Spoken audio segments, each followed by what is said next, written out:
This is called piggybacking. Some of you will recall last Sunday's preacher talked about signs and things that appeared that showed forth. And I have my own version of that one.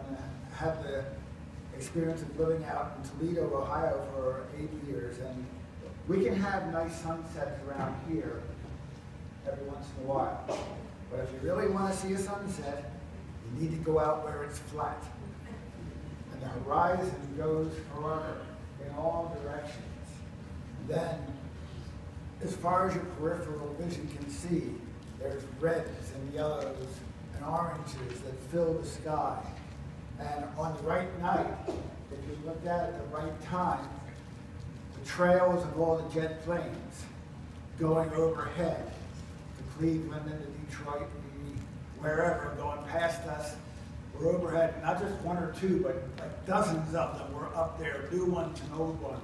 And I always thought to myself, that's probably what it's going to look like when the angels come in their chariots down out of the blazing sky to come and get us. That's the kind of imagery that starts to get picked up here by Jesus as well. And Jesus is not one that uses this imagery a lot, at least in the way the Gospels are put together. Maybe he talked about it a little bit more. But this language is called apocalyptic language. And in our modern day world, apocalyptic usually means some kind of cosmic end to everything. There's just catastrophe all over the place. And that's partially true, but really in the Bible, at least, apocalyptic literature was meant to give hope to people that were in the midst of catastrophe. The biggest example of that, of course, is our book of Revelation, which almost all of it is apocalyptic language, which a lot of people have misunderstood over the centuries and tried to, ferret out what the clues mean and what means what means Russia and what means the United States and what means Israel and what the time frame is going to be on all of these things, none of which was intended by the writers. The writers were trying to give hope to people right then and there, that even though they were experiencing trauma, God was in the midst of it with them, and they were invited to be strong and hold on to God in whatever it was to come. And so Jesus, and it's interesting that these verses of Jesus come right before his passion, when there's going to be a good chance that his followers and his disciples will lose hope because they've been following this Jesus and suddenly he will be gone. He will be crucified. And so these words come to take a stand and to have strength. Now, I've preached here in Advent before, so you may recall that I've got this little theory, well, it's really how Advent works out. There are 3 threads that run through the season. And one of those threads is the God who came. Jesus who came. The third thread is Jesus who will come again. But in the midst of those two is the Jesus who comes. The Jesus who comes to us in our lives and who answers the question, how are we supposed to live in these middle times? In between the time that Jesus came the first time and Jesus comes the second time, how are we supposed to live? And all 3 of our lessons really give some hints at that today about the strength that we have to have, about especially being alert to what's going on in the world and for signs of God's presence in the midst of all of that. Now, some of you may know this story. I just came across it this week, thankfully on Facebook, which is, the internet is our salvation these days, right? But the story of a fellow named Blake. And Blake decided to start a shoe company. He wanted to call it Tomorrow's Shoes, but Tomorrow's wouldn't fit across the back of the shoe, so he shortened it to Tom's. So, if you've ever heard of Tom's Shoes, that's what they are. And he made this interesting choice as he founded this company to do this. He decided that for every pair of shoes he sold, he was also going to give away 1 pair of shoes. That was going to be the philosophy of the company. Now, we'd be kind of skeptical and go, okay, so that really informs us of how much it really costs to make those shoes and how much the price is jacked up. But nonetheless, there are good people like Bill and Melinda Gates who later in their lives, having amassed their great fortune, then decide, let's give it back. And that's a good thing too. But Blake decided from the very beginning, not going to be any fortune in this. I'm going to receive, and then I'm also going to give. And he's going on to expand that into different ways. And his latest thing, he was just starting, is again looking at social justice. Shoes can be social justice, but so can other things.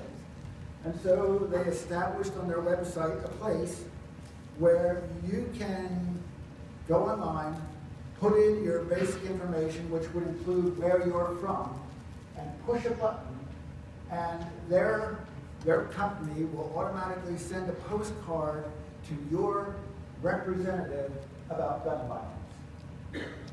Wow.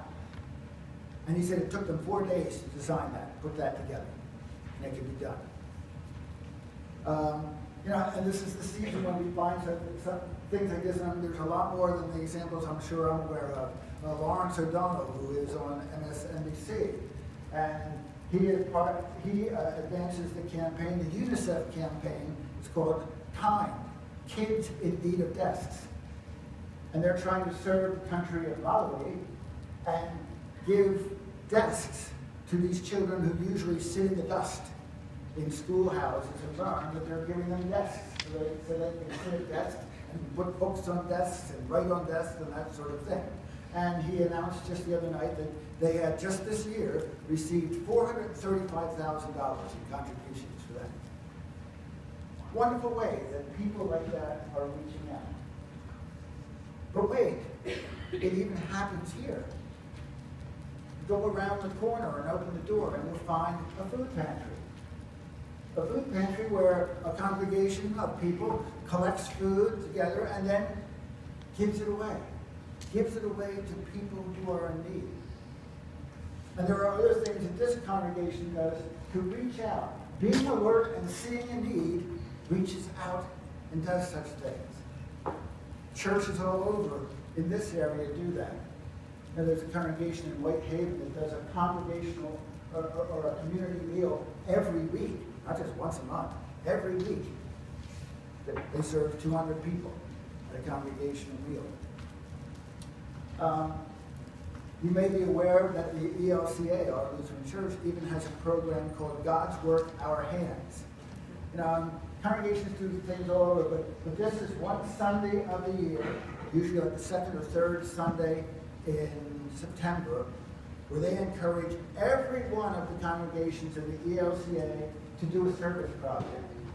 They even say, there are some congregations that skip worship that day.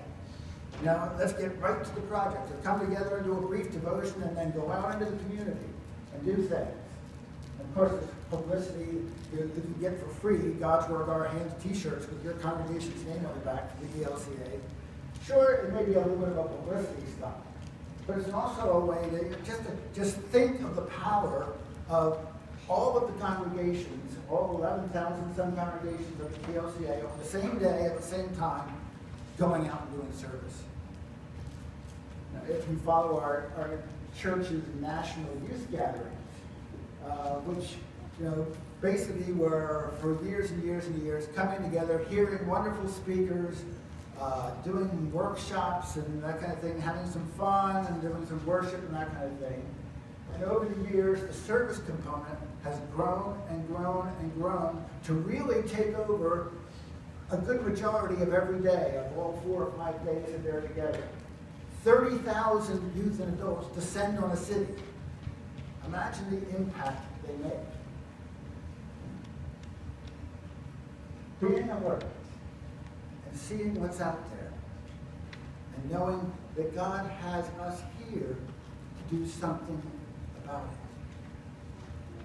That God has us here to be able to reach out and be not just the eyes of God and the heart of God seeing and feeling this need, but also the hands and feet of God, being able to go out and do these things. Now, I don't know if Blake of Tom's Shoes is a Christian or not. I think Lawrence O'Donnell is. But the interesting thing, there are some theologians, Christian theologians, who have at least said, what is the kingdom of God? The kingdom of God is wherever the will of God is being done. Whether it's by a Christian or not. Wherever the will of God is breaking through the sinfulness of our world, and justice and mercy and good and love are being done, God's present. And God is ruling in that moment, in that time, and in that place. So the simple question, what are we supposed to do in between Jesus came and Jesus will come? We are supposed to be part of that moment in which Jesus comes to the world. You remember how Matthy described it about the thirsty and the hungry and those in prison and those kind of things. If you do that to someone, you do it to me. You do it for me. You do it with me. You are me in the world. It doesn't mean we don't need strength. Because being alert is a tough thing. Being alert can be a hurtful thing. To feel that pain, to really be empathetic to what's happening in the world, that can hit us over the head. It can drag our spirits down. And so God also gives us encouragement in those times. Jesus even tells us, heaven and earth will pass away, but my words will not pass away. What words? How about, this is my body, this is my blood? How about, Father, forgive them. They don't know what they're doing. How about, today you will be with me in paradise? How about, I am with you always? How about, you will be my witnesses? We have the words. We have the Word who gave us the words in our midst. No matter what's going on in the world, we are called to be eyes open, to know what's going on. You know, almost every week in our prayers, we pray for creation. And now our scientists, at least in America, have delivered a report that said, we're in trouble. We're in real trouble. It's only our chief who seems to be in denial. Most of us, willing to be alert, can hear the truth. Now, the earth, through its thousands or millions of years, whatever it's been, there's been climate changes before. Ice ages have come and gone and that kind of thing. But this is the first climate change brought on by us. And the only thing that can be done about it would be by us.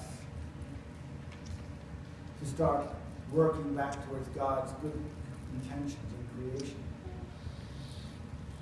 See how broad being alert can be? And there's nobody sitting here that can do it all. But we can all do a part for God in what we're called to do in this season. Jesus can, Jesus will come. But Jesus wants to come into our world today. To us who need him for the strength. So as Jesus says, so you can stand. Lift up your heads. Stand up. In the midst of the chaos, in the midst of the turmoil, whether it's personal in your life, whether it's in your world, whether it's in the church, whether it's wherever it's going on, stand up. Trust the God who came in Jesus.